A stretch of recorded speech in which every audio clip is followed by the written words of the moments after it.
Other questions? Up there in the back. Rosary Meyerowitz. The incumbents talked about all of the cuts you've made and how you've saved money.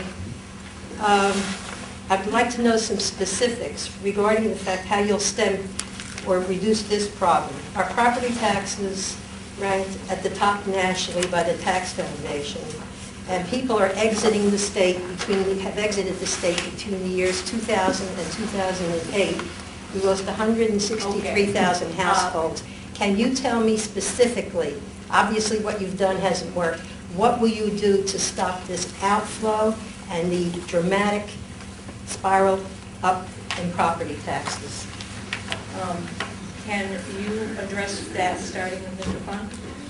Not being an incumbent, I can tell you how I would handle property taxes, which is, of course, the largest burden that we face.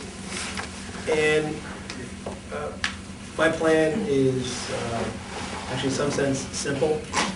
We passed an income tax in this state that was supposed to be used solely to reduce property taxes. The way it works, unfortunately, is all of our income tax money, of course, goes to Trenton, and then they decide how to split it up. And you see that they really haven't done that good of a job of it because our property taxes keep going up year after year after year.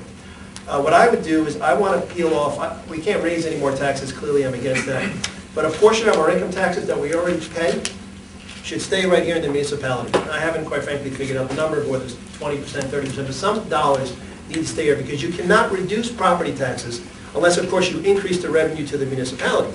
And without raising taxes, all you can do is say, instead of sending it to Trenton, let's keep it here. Now, while I'm fortunate to live in Livingston, I have some pretty responsible town council people here. Other local, we need to have hard spending caps at the municipal level because we don't want our local town council people now building dome stadiums and things like that. But if we peel off a piece of the income tax, leave it right here, then we can get real property tax relief. Ms. Jasey. Well, I'll repeat that property taxes rose 3.7% last year, the lowest rate in a decade. And actually, we do have a cap at the municipal level, at the Board of Ed level, and at the county level that was imposed by the legislature and the governor, I believe about 3 years ago, just prior to my coming into the legislature. And I know that because as a school board member, we had to deal with the fact that even if our constituents in South Orange and Maplewood wanted to spend more money, they couldn't. And the board could not propose it, and we could not go above that 4% cap. Now, you know that a lot of things are going up higher than 4%, whether it's paying for energy or salaries or health benefits or whatever it is. So if you're going to stay under that 4% cap, obviously you have to make some very tough choices about what you're going to give up. And as one of the board members said, you know, we can have anything we want, we just can't have everything we want. And I would say that we have to start talking on the state level in terms of, can we afford to have over 500 municipalities? Can we afford to have over 600 school districts? Can we continue to afford all these things that we as New Jerseyans have come to love? Home rule and making our own decisions about what goes on, unfortunately, is expensive. Mr. McKeon. Yeah, thank you for the question. That's my bill. I was the prime sponsor of the bill that put a 4% cap on spending, whether it be the county, the Board of Ed, or the municipalities. And in doing so was the first change since the 1970s in the arbitration laws, so that the arbiters, when they negotiate when town negotiates with its unions, can look at the 4% fee and taking that into account. That is significant. For the first time in a number of years, we've seen the effects of that bill as it relates to a historic low, as it relates to a rise in property taxes, again, as Ms. Jasey put forward, under 4%. In the interim, that program, my bill, has given back to the taxpayer over $7 billion in rebates, with the purpose of being that while these systemic changes take place, that there would be some immediate relief to the taxpayer. You know, I note in Mr. Funt's determination of, the income taxes are already, by the law, constitutionally dedicated to property tax relief. $10.5 billion was collected last year. 15 billion was returned to municipalities. So under that proposal, the towns would lose about 4.5 billion. Mr. Meyerowitz. The best way to keep people in the state and to keep property taxes low would be to lower taxes and let businesses survive in New Jersey. Because right now, where taxes are killing jobs, because the taxes are so high, businesses are leaving. There was this article in Monday's Star Ledger, where Mark Diono writes that from December '07 until this year, 30,300 manufacturing jobs have been lost in New Jersey.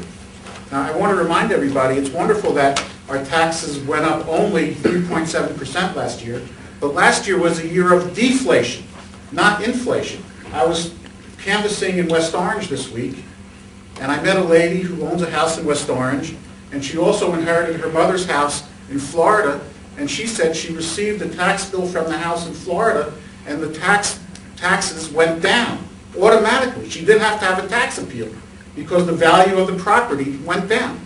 So that's the kind of thing we need in New Jersey. Government has to realize that the lower you make taxes, the more jobs will stay here. The more jobs stay here, the more tax revenue you'll receive. And this has been proven by President Kennedy. Kennedy lowered taxes, tax income increased. Ronald Reagan lowered taxes, tax income increased because economic activity increased. The government of Ireland a few years ago got rid of, they were the highest taxed country in Europe. They got rid of most of their taxes. The economy in Ireland boomed. So if we want to save New Jersey, instead of course raising taxes, you should open up a history book and start lowering taxes, and he'll have more money, he won't know what to do with it all. Thank you. Thank you. Okay.